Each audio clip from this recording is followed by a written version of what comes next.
Welcome back to TalkNorth.com. Thank you for listening.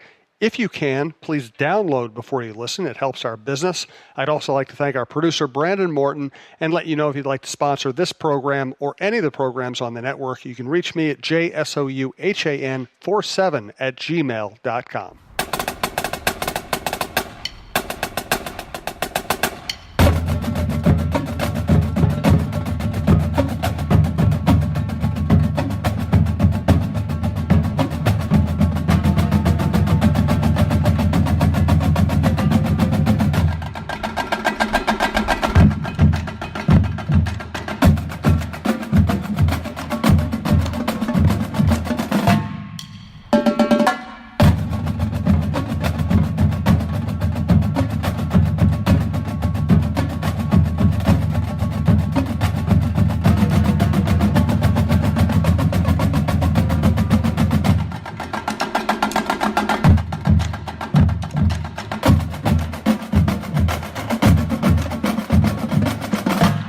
So fun to be doing these shows again. This is Preps Today with John Millea. He's John Millea of MSHSL. He is their prep guru.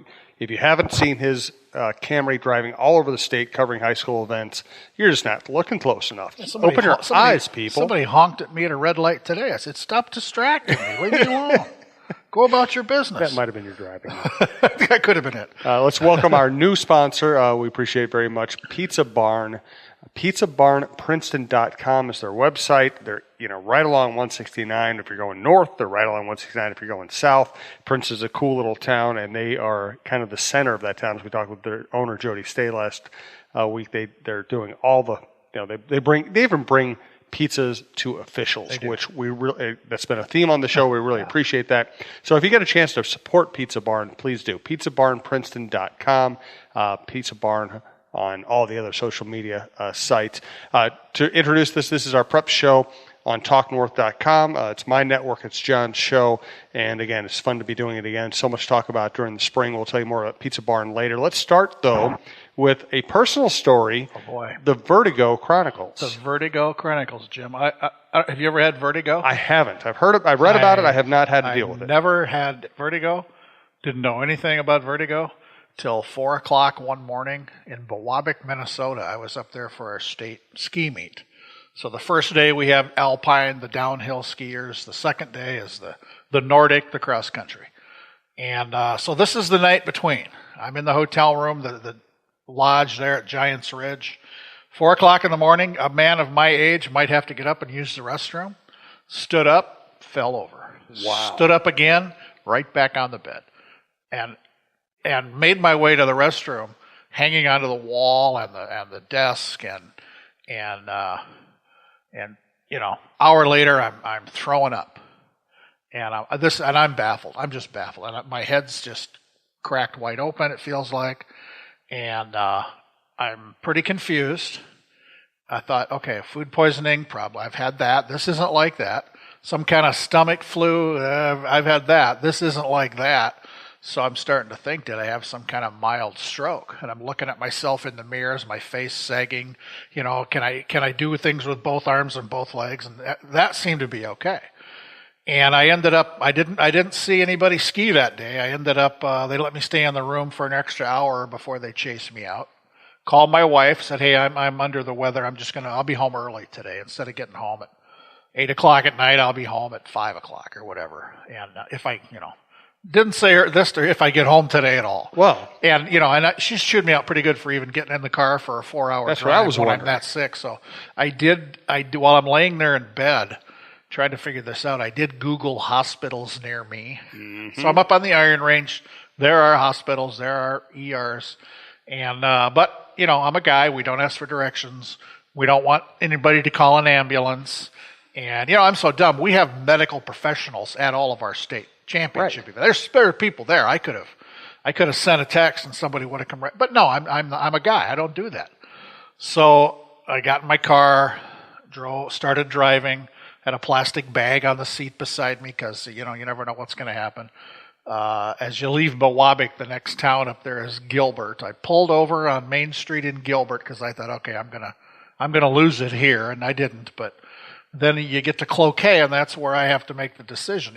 Do I feel good enough to drive home, get on the interstate, or should I go to the Cloquet hospital? So, you pull over, you assess, how do I feel?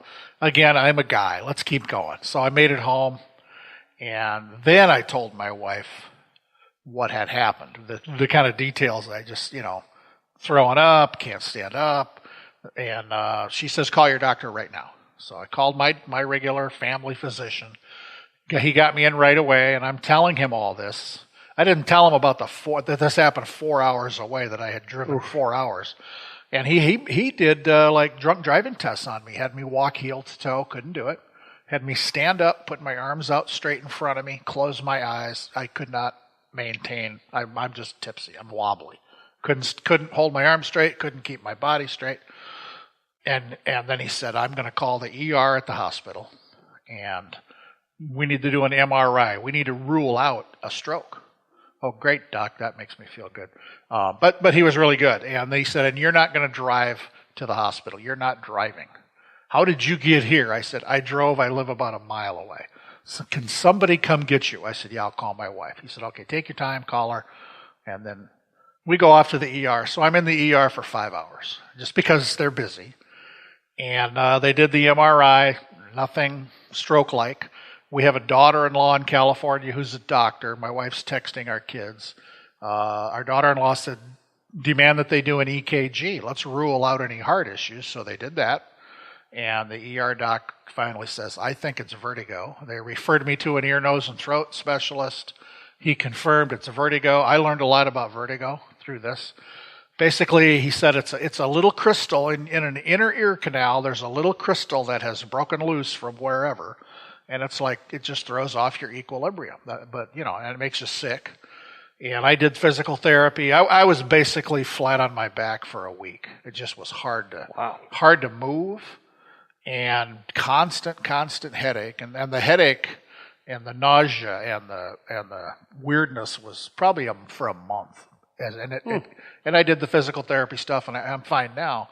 But for medication, I was taking Tylenol and Dramamine because it's like motion sickness. Wow. And it was the weirdest thing, Jim. I just, the first tournament I made it back to, I didn't really miss anything. I missed the dance team tournament because I was in the ER the first day of that, and for the next few days I was on my back.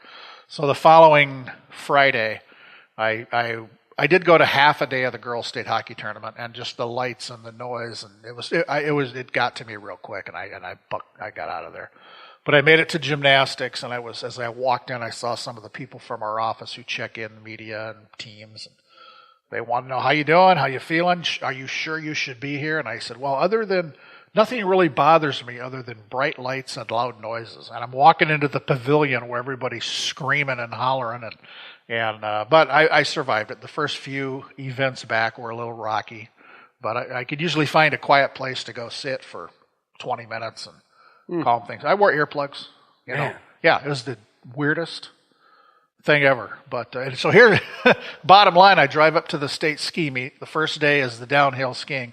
I'm on my way up there. I'm trying to time it for like the last runs, just in case I want to shoot some photos. I really don't need to be there until the awards to publicize that and tweet out winners.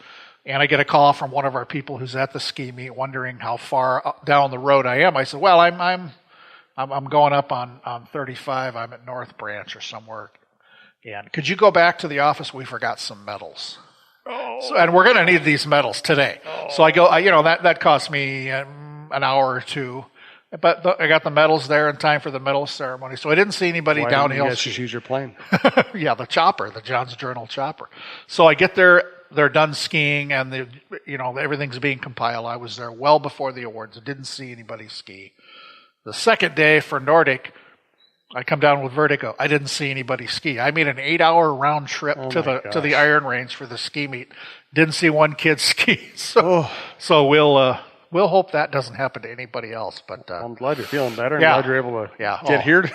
I know I can go to Target and show you right where the Dramamine is too. Wow. I was going through that pretty fast. So yeah, really interesting experience. I was telling somebody I'd rather have a broken leg in a cast where you might be immobilized, but it's defined when it's inside your brain. Yeah, I didn't care for that. Man. So that's my Vertigo story. Glad you made it through. Yeah, me too. That was scary. kind of creepy. Yeah. All right, let's get to some sports. We're going to start with the Wabasso versus Wabasso. Wabasso. As soon as I said it, I knew. I screwed that up. Because I tend to read. Yes. No matter how much broadcast or podcast stuff I do, as a print person at heart, I always read things out loud, and they go, "Oh, I screwed that up." Yeah, and it looks like Wabasso. Yeah. So I screwed that up, and we'll talk about it. Do want to thank Pizza Barn in Princeton, Minnesota. PizzaBarnPrinceton.com.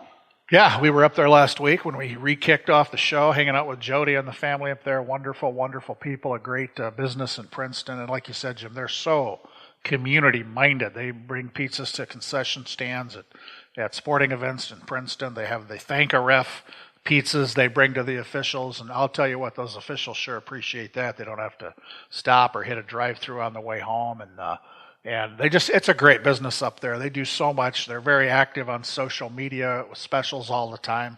I don't know what the pizza of the month is for April. I'm looking at the website here, PizzaBarnPrinceton.com.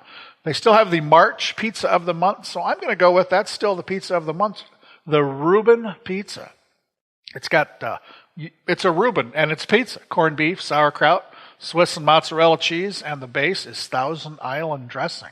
I might try that. I went pretty simple last week when we were up there. I said, I'll have a sausage pizza, and it was the greatest sausage pizza I ever had. I took a lot of it home, and my wife and I had it the next day for lunch, and it was fantastic. So they've got a huge menu, not just pizza. They've got chicken and sandwiches and everything else. We're so glad they're on board as our sponsor. It's great to have a business that really is geared towards community and high school kids. And I think I was asking Jody how many high school kids do they employ, and it was a whole bunch, 20, it was a lot. 20 some, and great jobs for those kids. Great. And we met them too. And we met a lot of them. Yeah, it was great. It was just really great. So we're really thankful to Pizza Barn in Princeton for being part of the show. Thanks also to our producer Brandon Morton. Please, if you'd like to advertise along with Pizza Barn or in any of the other shows across the network, we have Russo, Diamond, Cheryl Reeve, Krasinski, Tim Yoder, Jeff, all kinds, Roy Smalley. You can reach us at talknorthpodcast@gmail.com. Please download before you listen, and follow us on Twitter at talknorthpod, including our as well as our individual Twitter handles. All right. I'm not even going to try to pronounce it again. Wabasso. Thank you. 1997 Boys State Basketball Tournament. People who were around remember this Wabasso Red Lake game. This game set a whole bunch of records. It was an overtime game in the state semifinals in Class 1A. Wabasso beats Red Lake 117-113. And it's a game that everybody remembers. I was working on the sports desk at the Star Tribune, so I didn't see it. But, we all heard about it that night. And there's still all kinds of records in the tournament record book. Most points by a winning team, by a losing team, most field goals, most attempted. And the star for Wabasso was a young junior in 1997 named Derek Jenigas. And I wrote about Derek on John's Journal during the Boys State Basketball Tournament because after all those years, since 1997, he came back to state for the first time other than as a fan. He's the coach at Westbrook Walnut Grove. He's 39 years old. And, boy, was this fun seeing this team. It's a tiny, tiny school. I've been down there a couple times. He told me in grades 8 through 12, they have 15 boys who play basketball. And that's a tough road to get to state, especially down in that part of the state, which is really competitive in boys and girls basketball down in southwest Minnesota. So it's a great story that they I don't think anybody would have predicted midway through the season that's the team that's going to come out of that section. But they had a great season. Derek's been coaching for 16 years down there. And I did write some of his memories from that 1997 game. It was really fun. And, he's an elementary teacher. He's one of these guys. He's does everything. So he's a basketball coach. He's an elementary teacher at Westbrook Walnut Grove. He's also one of the top football officials in the state. I first really got to know him as a football official a few years back, but he's done it all. He's worked a couple of prep bowl games. Very, very, very good guy, and a great story. Kind of historical, and then tying into this year's tournament with Derek and Wabasso, the Wabasso Rabbits, maybe the greatest nickname in the state, the Wabasso Rabbits, and And the Westbrook Walnut Grove boys getting to state this year. They spelled Wabasso with a W or Boy, an they R? should. They should. They should.